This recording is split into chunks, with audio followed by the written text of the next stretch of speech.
तेरा ही आसरा, हाजिर नाजिर जिंदा राम तेरा ही आसरा। हो सोने वालों को जगाने आ गए, दिल के अरमान पूरे हो गए, दिल के अरमान पूरे हो गए। सोने वालों को जगाने आ गए,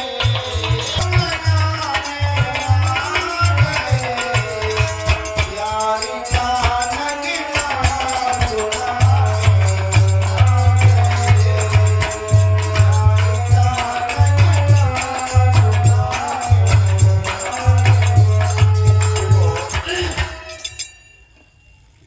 ये 84 लाख जोड़ियां हैं, कीड़े मकोड़े ये सारी जोड़ियों में हम सोते आए हैं। सारी दुनिया हमने सोकर गुजारी है। आज ये मनुष्य जीवन मिला है और आज जागे हुए हैं हम, और संत भी मिल गए, नाम भी मिल गया, और अभ्यास नहीं किया, संतों की सोबत ना की, परमात्मा के कार्य ना किए, तो जाकर भी सोना रहा, फिर आप जागे नहीं। संतों ने लिखा है कि गणा दिन सोई लियो रे, अब तू जाग मुसाफिर जाग। ए मुसाफिर, तुझे जाना कहां है? तो अपने ट्रेन की व्यवस्था देख, तुझे अपने घर चलना है, कौन सी तेरी ट्रेन है, टिकट ले ले। जगाने के लिए वहां प्रतीक्षालय में कुछ गार्ड, सुरक्षा गार्ड होते हैं जो सोए हुए मुसाफिर को जगाते हैं। इसी प्रकार संत एक उस रूहानी देश से आते हैं, वो क्या करते हैं, वो कहते हैं कि इस आत्मा को जगाने के लिए, इसको अपने घर की याद दिलाने के लिए आते हैं। वो कहते हैं चलो अपने घर चलो। कबीर साहब जब आए तो क्या ढूंढोरा बेटा, चल हंसा सतलोक हमारे, छोड़ो ये संसारा हो, ये संसार काल है राजा, कर्म को जाल पसारा हो। ये कर्मों का जाल पड़ा है, कोई भी जीव सुखी नहीं, सारे ही सोए पड़े हैं। संत आते हैं, हम सबको जगाने के लिए आते हैं। कसूर किसी का नहीं है, याद रखो, किसी का कोई कसूर नहीं, किसी की कोई गलती नहीं है। कसूर है तो उस सरकार का है जिस सरकार के अंडर में यहाँ जिस देश में रहते हैं, वो हर समय हमें अपना प्रभाव में रखती है।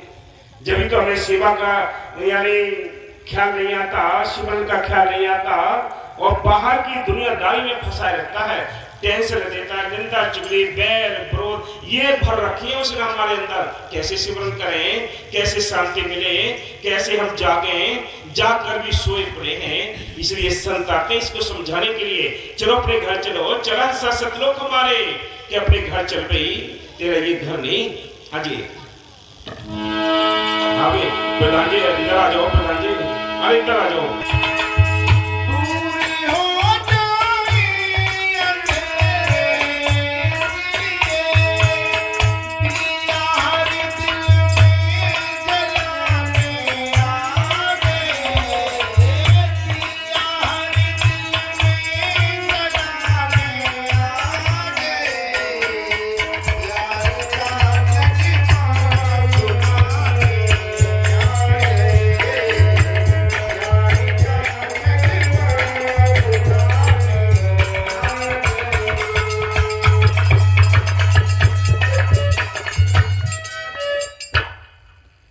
संतों ने बार बार समझाया है कि वो क्या कहते हैं, अंदर तेरा मालिक बैठा है, तो उसकी तलाश बाहर करता है। तो मंदिर में जाता है, मस्जिदों में जाता है, गिरजाघर जाता है, गुरुद्वारे जाता है, वो मालिक अंदर है घट में सूझत नहीं, लानत ऐसी जिंद तुलसिया संसार को भयो मोतिया के अंदर। वो हमें जगाने के लिए आते हैं। और संतों लिखा है, दिल का उजरा साफ कर जाना के आने के लिए, ध्यान गहरों का उठा उसको बिठाने के लिए। एक दिल लाखों तमन्ना, उस पर भी ज्यादा हवस, फिर ठिकाना है कहां उसको बिठाने के लिए। फिर कहते हैं, चश्मे दिल से देख यहाँ जो जो तमाशे हो रहे, कि तो चश्मे दिल कहते हैं वो कुदरती गैबी जो आंखें होती हैं उससे तू देख कैसे नजारे हैं सतगुरु के, तू वहां तक आके तो देख ले। तुझे वो हाथ पकड़ने के लिए आते हैं। हाजी सोने वालों को जगाने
आ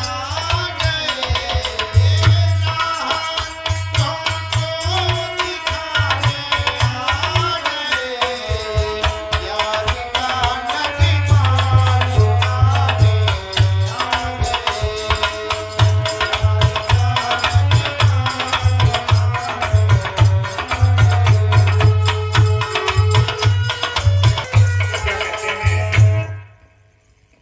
उस मालिक की दया, उसकी शक्ति, जब किसी पर उसकी दया होती है कभी है तो उसको पहाड़ पर चढ़ा देती है। बहरा है बुला देती है, सुना देती है। तोतला है बोलना शुरू कर देता है। ये उस मालिक की शक्ति है। उस शक्ति से जिसका रिश्ता जुड़ गया, शक्ति तो सबको मिली है, लेकिन कोई कोई बिरले उस शक्ति से काम लेते हैं, सभी नहीं ले सकते। याद रखो कि सभी उससे काम नहीं ले सकते। कोई बिरले होते हैं मालिक की मेहर से, वो उस मालिक से काम लेते हैं। अब हम कहें कि भाई नरसी का उसने भात भर दिया या मोहरें लुटा दी, वर्षा करा दी मोहरों की, उसका भात भर दिया, तो उसको देखो, तो उसके इतिहास को तो पढ़ के देखो कैसे उसने अपने आप को मिटाया। कि दाना खाक में मिलकर गुल गुलजार होता है, कि दाना जब मिट्टी में जाता है सड़ता है, गलता है, दो फाड़ होते हैं जब पौधा निकलता है। ऐसे ही आपको भी मिटना पड़ेगा, कुर्बानी करनी ही पड़ेगी, तब कहीं जाकर वो सतगुरु तुम्हारे अंदर काम करेगा। फिर जो चाहो वो काम हो। बाबा मस्ताना जी कहते थे भाई हमने सतगुरु से काम लिया है, आप भी लो उससे, आप भी इससे काम लो। कहीं वो दूर नहीं है, आपके अंदर बैठा है, अंदर है वो मालिक, दूर नहीं। आश्रम है, कुटिया है, मंदिर है, मस्जिद है, ये बैठने के लिए एकांत एक स्थल बनाए। मालिक तो आपके अंदर बैठा है, अंदर है वो, बाहर नहीं है, लेकिन मिलेगा तब अंदर से ही मिलेगा। संतों ने इस शरीर के लिए दो हिस्सों में बांटा है। एक काल की नगरी है, एक दयालु की नगरी है। यहां जहां भक्ति रखते हैं, यहां तक का जो देश है वो काल की नगरी की भक्ति है। पहले यानी जो पूजा होती है गुदा चक्र पर गणेश जी का वासा है। इंद्री कमल में ब्रह्मा और सावित्री का वासा है। नाभि में विष्णु और लक्ष्मी का वासा है। हृदय चक्र में शंकर भगवान का वासा है। कंठ चक्र में अष्टांगी देवी का वासा है। इन सब का मालिक निरंजन जो बैठा है तीसरे दिल में।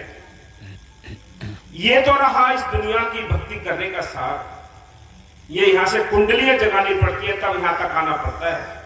लेकिन जो चौथे लोग से संत आते हैं, रूहानी देश से संत आते हैं, वो ये नीचे का सारा झंझट खत्म कर देते हैं। वो ध्यान कहां टिकाते हैं? दोनों आंखों के बीच में। यहां ध्यान टिकाकर 6 चक्कर ऊपर को तय कराते हैं कि भाई भम्मल को पाया कि सहज दल कमाए। ये ऊपर की जो मंजिल है ये साफ है, नीचे की गंदा है, नीचे के दरवाजे खुले हुए हैं, 2 आंखें, 2 कान, 2 नाक, 2 टट्टी, पेशाब, एक मुंह। ये 9 दरवाजों में गंदगी है और 9 दरवाजों में यहाँ हम सब बाहर है। 10वां दरवाजा ये बंद है 2 आंखों के बीच में। इसकी चाबी है, वो मालिक के हाथ है। मालिक ने उस चाबी को संतों के हाथ भेजा इस मृतलोक के अंदर, और उस चाबी को देकर घुमाना है। यानी जो आप बैठते हो 1 घंटा 2 घंटा जो भी स्मरण करते हो, ये चाबी को घुमाना है, एक दिन ये ताला खुल जाएगा। जब ताला खुल गया तो सारा अंदर खजाना दिखाई देगा। इसलिए संतों ने कहा है अब आंखें बंद करते हैं, कुछ दिखाई नहीं देता, कि अब तू अंधा धुंध बिहारा, या गढ़ भीतर गंगा जमुना यही में गढ़ गिरनारा, या गढ़ भीतर सोना चांदी यही में परखनहारा, या गढ़ भीतर आए लेते हैं राम के सब तारा, कह कभी सुनो साधु यही में गुरु हमारा। बाहर कोई गुरु नहीं है। संतों ने कभी अपने आप को गुरु नहीं बताया है। हम यहाँ बैठे, ये बैठने की व्यवस्था आपको समझाने की व्यवस्था है। कोई गुरु नहीं, ना कोई गुरु ना कोई चेला, सब में बोले एक अकेला। एक अकेले की ताकत सबके अंदर, कोई गुरु नहीं है। ये समझाने के लिए संत आते हैं, वो एक टीचर होते हैं, वो समझाने की रूहानियत की पढ़ाई कराने के लिए आते हैं, कोई गुरु नहीं। हम परेशान हैं, ये मन हमारा परेशान होता है। हाँ जी, अंदर बढ़ के पौड़ी चढ़ के तू नजारा देख ले, तेरा सारे जग दा मालिक सतगुरु प्यारा देख ले। ये पौड़ी है, ये अभी आपको सीढ़ी बताई, ये डंडे हैं। पहले गुदा चक्र पे आपको पैर रखना पड़ेगा, फिर इंद्री कमल में डंडे पे आना पड़ेगा, फिर नाभि पे आना पड़ेगा, फिर हृदय पे आना पड़ेगा, फिर कंठ चक्र में आना पड़ेगा, तब यहाँ तीसरे दिल तक आओगे। ये सीढ़ी, एक नीचे को सीढ़ी है, एक यहाँ से ऊपर को सीढ़ी है। बाबा कहते थे, बाबा बके साहब जी इसको बहुत यानी सुनवाया करते थे कि भाई अंदर बढ़ के पौड़ी चढ़ के, अंदर बढ़ पौड़ी चढ़, यानी सीढ़ी, पौड़ी कहते सीढ़ी के लिए, क्या अंदर तू चढ़, सीढ़ी पर पैर रख, अंदर बढ़ के पौड़ी चढ़ के तू नजारा देख ले, सतगुरु प्यारा तेरे अंदर बैठा है, वो अंदर देख ले, बाहर नहीं दिखाई देगा। बाहर दिखाई किसी को नहीं दिया है, जब भी वो मिला है तो अंदर से मिला है। हाँ जी, अंदर बढ़ के पौड़ी चढ़ के तू नजारा देख ले, तेरा सारे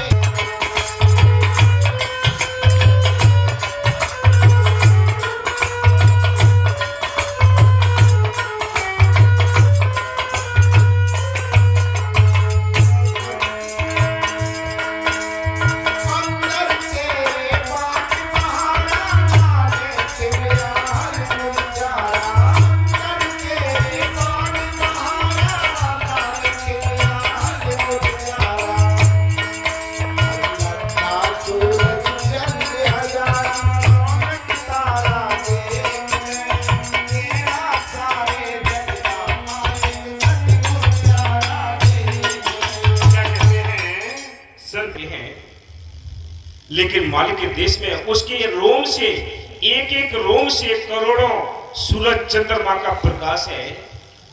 बाहर जब आंखें खुलती हैं तो आंखें खुली नहीं सकती, इसलिए संत कहते हैं एक सूरज चंद्रमा से संसार की तरफ प्रकाश लेता है। अंदर उस मालिक के, उस सत्पुरुष के एक एक रोम से इतना प्रकाश है, करोड़ों सूरज चंद्रमा वहां शर्मिंदा है। ऐसे उसका देश है, ऐसा वो अखेर नामी है जहां उस सत्पुरुष के एक एक रोम से इतना प्रकाश निकलता है। जैसे आप यहाँ रामलीला खेलें, कोई और नाटक खेलें, लाइटें लगी होती हैं, पड़ोस के गांव को उसकी लाइट की को दिखाई देती है कि भाई वहां बहुत अच्छी लाइट लगी है, दिखाई देता है, रोशनी दिखाई देती है। ऐसे ही मालिक के देश में उस सत्पुरुष के रोम रोम से इतना प्रकाश निकलता है। संत कहते हैं वो मंजिलें हैं वहां कुछ उससे पहले कुछ बंदीवान वहां बनाए रखे हैं। उन बंदीवानों में उन जीवों को रखा जाता है जो नाम तो ले लिया और भजन नहीं किया। तो याद रखो, उनको सत्पुरुष के दर्शन नहीं होते हैं नसीब, उनको वहां प्रकाश नहीं मिलता, कुछ देखने को मिलता, वहां दूर से ही उनको महसूस होता है कि अब आगे मालिक का देश है, लेकिन वहां तक पहुंच नहीं सकते। इसलिए संत कहते हैं सजाएं वहां भी मिलेंगी आपको। हाँ जी, अंदर तेरे है कस्तूर, उसको देखी तू जरूर।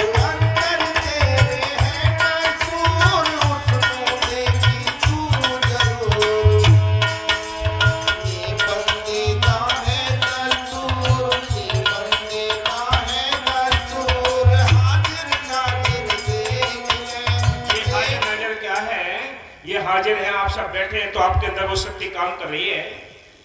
अगर किसी के अंदर से वो करंट निकल जाए तो राम नाम सत्य वो हाजिर है, नजर आता है। इसलिए संत उसको हाजिर नाजिर जिंदा राम कहते हैं। बाबा मस्ताना जी ने उसका नाम जिंदा राम निकाल दिया। संत जो आते हैं अपने समय पर उसका प्यार में नाम रख देते हैं। कोई राधा स्वामी बोल देता है, कोई सच्चा सौदा बोल दिया, किसी ने वाहेगुरु बोल दिया, किसी ने खुदा बोल दिया। अपने अपने संत फकीर जवाते प्यार में उस मालिक का नाम वो कुछ भी बोल देते हैं। क्या कहते हैं संत? उन्होंने लिखा है तेरे अंदर कस्तूरी की समान अंदर तेरी खुशबू निकलती है, लेकिन तू क्या करता है? तू उस मृग की तरह इस वन में उस खुशबू को तलाश करता है। खुशबू तो तेरे अंदर है, तेरे अंदर वो खुशबू है, वो कस्तूरी तेरे अंदर है, तू उसको देख जरूर, तेरे अंदर ये बाहर नहीं है। हाँ जी, अंदर तेरे है कसूर, उसको देखी तू जरूर। ये बच्चे दम है मजदूर, हाजिर ना सारे जग का मालिक सतगुरु प्यारा देख ले। अंदर बढ़ के घोड़े चढ़ के तू नजारा देख ले। तेरा सारे जग का मालिक सतगुरु प्यारा देख ले।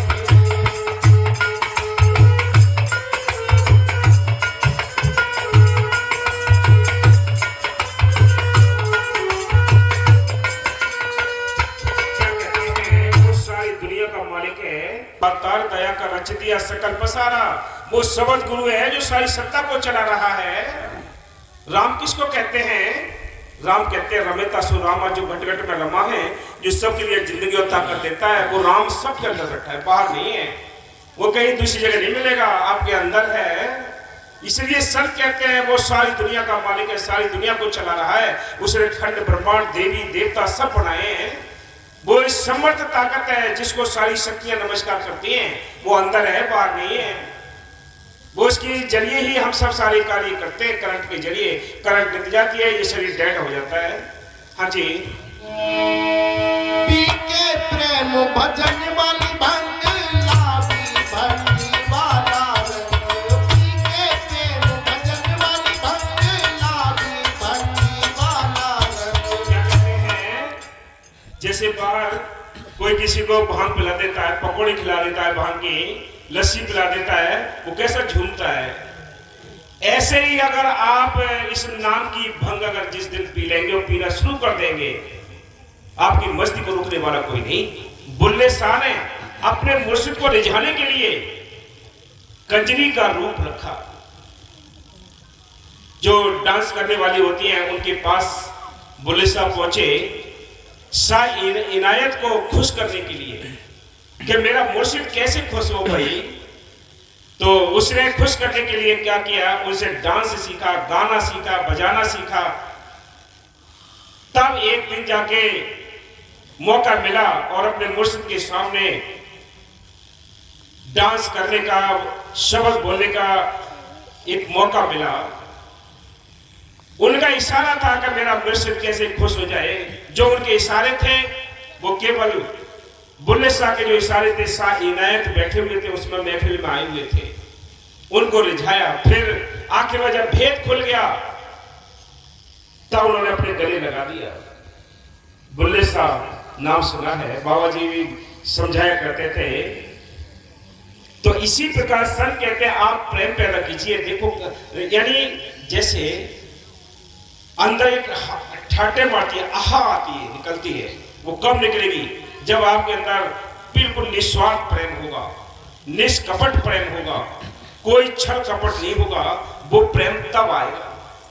जब प्रेम आएगा तो मस्ती होगी, बहुत झूमते रहोगे। इसलिए संत कहते हैं वो नाम रूपी भंग पी के तो देख लो। जिन्होंने पिए घरवार छूट गए, ये दुनिया छूट गई, औरों को उद्धार कर लिया।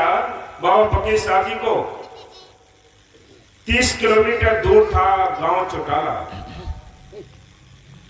रिश्तेदार उनको गाड़ी में बिठा कर जबरदस्ती ले जाते घर के लिए, क्योंकि अपने इकलौते वो बेटे थे। वकालत करते थे, 2-3 साल ही शुरुआत की थी वकालत की, लेकिन वो भंग जब पी ली, वो इश्क हो गया बाबा मेरे साहब जी से, तो फिर कहां छूटे। आप ऐसे कहते हो प्रेम है, प्रेम है, जिसको प्रेम लग गया वो छूटता नहीं। कोई कहता है भाई इन्होंने सिमरन छोड़ दिया, सत्संग छोड़ दिया, उन्होंने पकड़ा ही नहीं है। जो पकड़ लेगा सत्संग के लिए, नाम के लिए, वो छूटेगा नहीं, उसे छोड़ नहीं सकता उसको। ऐसे ये दोनों अटैच हो जाते हैं, ये रम जाते हैं एक दूसरे के अंदर। तो बाबा जी को रिश्तेदार ले जाते थे जबरदस्ती, फिर वो रात रात में पैसा नहीं होते थे, रात में पैदल चल के 30 किलोमीटर पैदल चल के फिर चंपारण डेरे आ जाते। बोलो, तो ये मौका मिला गुनहगार को भी। एक बार हम हनुमानगढ़ राजस्थान में, वहां प्रोग्राम था बाबा मोती साहब जी का। हम बिना हुक्म के ही गाड़ी पर बैठ गए थे, सेवा करते थे चकवाल वाली जब।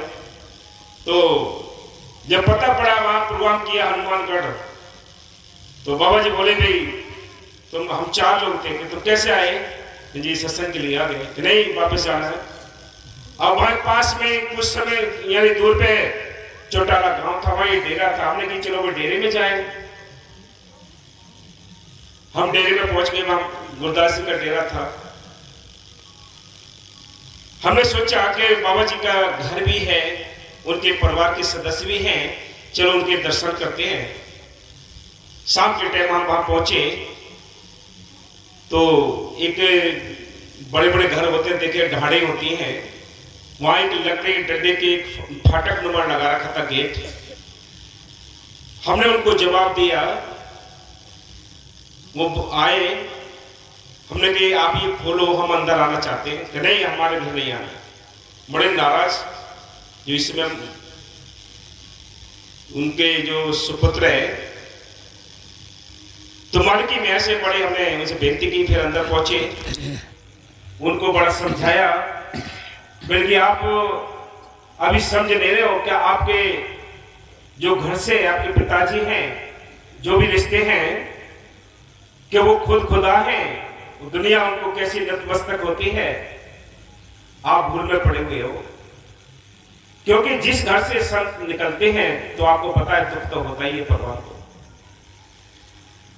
अकेले थे बाबा जी, लेकिन परिवार ने जैसे तैसे अपना गुजारा किया, और माल की महर से फिर हमने उनको समझाया। फिर तो हमें दूध भी लेकर आए, बूंदी भी मंगाकर, हमने 2-4 शब्द भी बोले।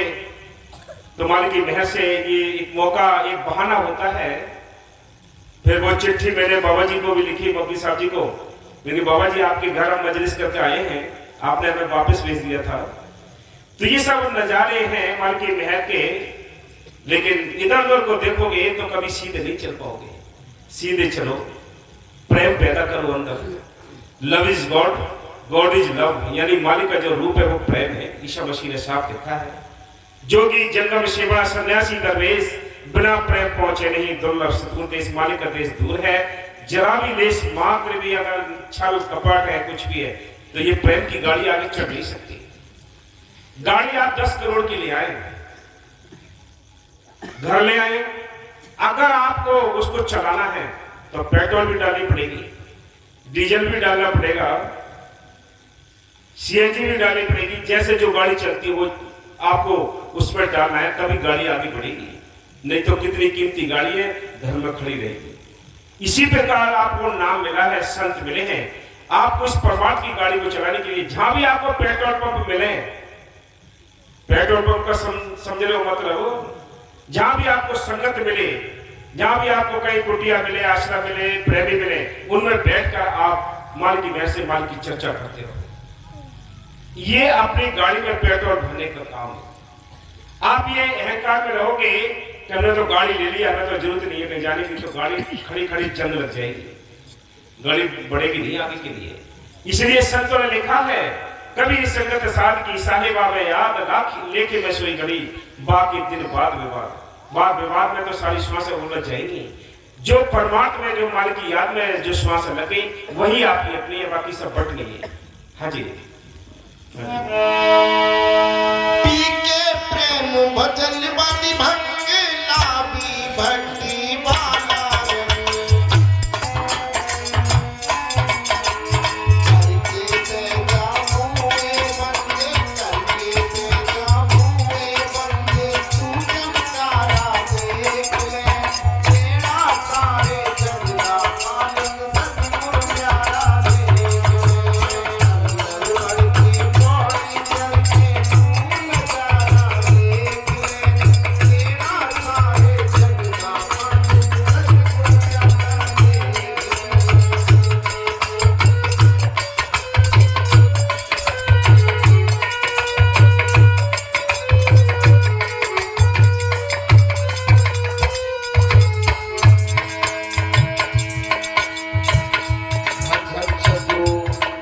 गिरहि मथुरा